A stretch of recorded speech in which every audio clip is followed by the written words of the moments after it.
नमस्कार, मी अजित जाधव.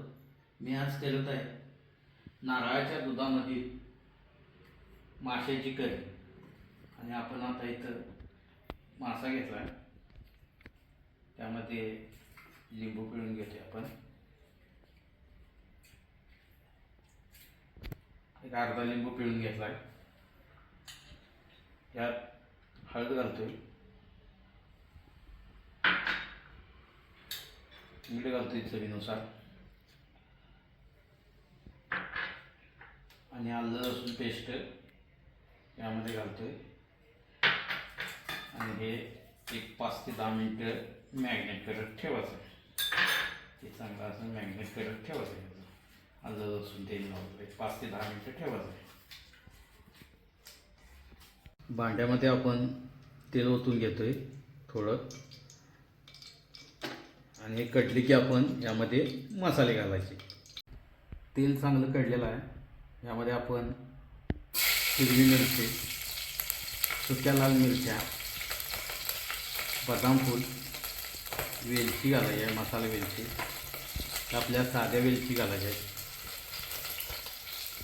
दालचिनी घालायचं आहे, लवंगा घालायचे आहेत, आणि हे काळी मिरी यामध्ये टाकून घ्यायची. आणि हे चांगलं तेलामध्ये भाजून घ्यायचं. यामध्ये आता नारळाचं दूध घालून घ्यायचं.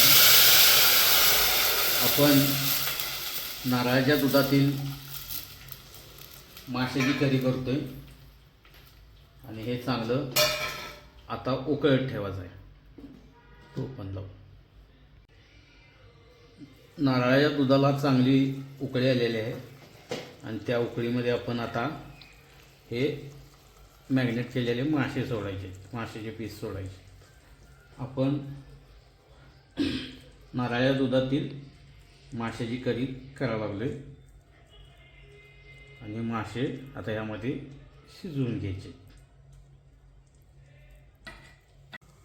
नारळाच्या दुधातील माशाची करी आता झालेली आहे आपली.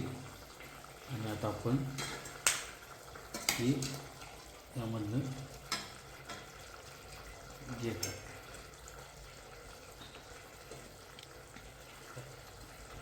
नारळाच्या दुधातील माशाची करी आपली झालेली आहे.